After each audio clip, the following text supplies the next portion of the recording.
would you play for Dolan today? I wouldn't mind playing for Dolan today because, if you're doing what you're supposed to do, everything's okay.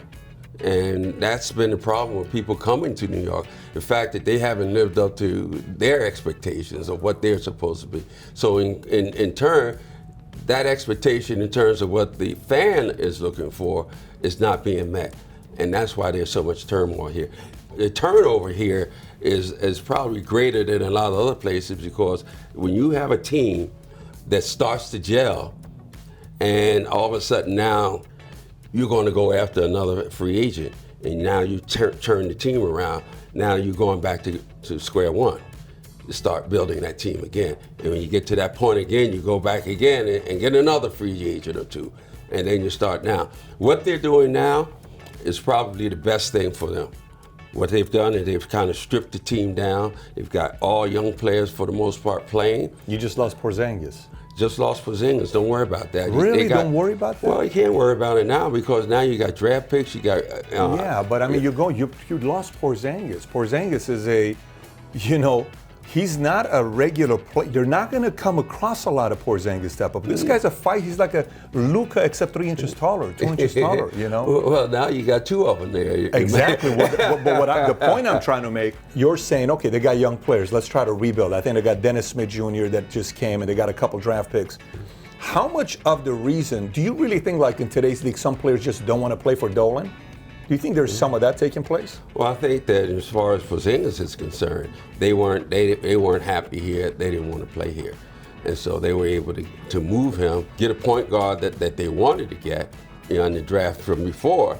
And now they're able to not only see the guys that they might want to keep for next year, but also they're going to get a top 3 draft pick this year, which is going to be good. And they've got salary cap for two max players. So you think this whole the story about Kyrie and Kevin Durant coming to New York could become a reality? It could, absolutely. You think it could become a reality? It could. I mean. So what I'm taking away from what you're saying is owners don't play that big of a role of attracting talent or losing talent. That's what I'm taking away from what you're saying. That means Dolan doesn't have that big of an influence. Would you agree with that?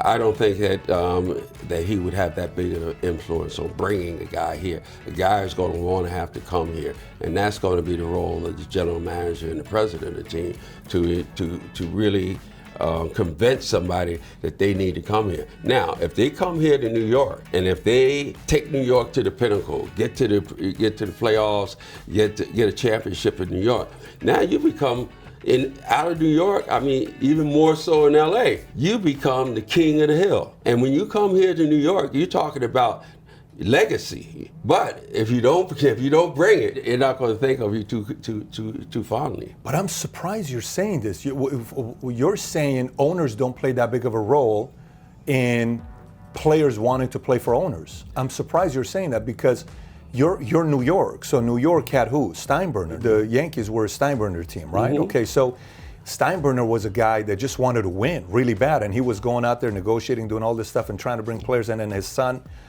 took over, maybe not as good as the father, but still doing an okay job. And you look at the Lakers, I mean, they won 10 out of 33, and you know who the owner was there? Mm-hmm. Buss. Very interesting. I hope you're not being diplomatic. I hope you're not being diplomatic. I'm being both sides, because here... No, because diplomatic, if you're being diplomatic, I'm not able to draw out from you the amount of wisdom and experience you have. I honestly would be curious to know your answer if you really think owners play any role in getting proper talent or not. Again, I was saying New York, okay? New York, when we talked about New York, I don't think the owner will have that much of a say, or he's going to pay the money, but he's not going to be an influence in terms of bringing guys to New York to play. That's going to be the job of the general manager. That's going to be the job of Mills and Scott Perry to convince the guys that they need to come to New York. That's not going to. I don't think the owner's going to be that much of a draw in terms of coming. However, if you go to Dallas, you see a guy like Mark Cuban. Okay. Yeah. The guys want to play for Mark Cuban because you know why? You look at his front office. You look at all the other players.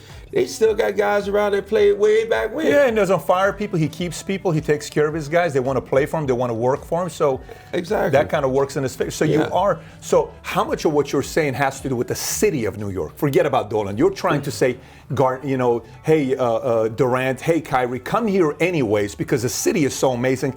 Forget about Dolan's influence. He's not going to have that much effect over you. You're still going to make history because if you win here, they haven't won once in '73. You'll be loved and admired. Absolutely. So that's your pitch. That's my opinion. Okay. Yeah. All right. Well, fair enough.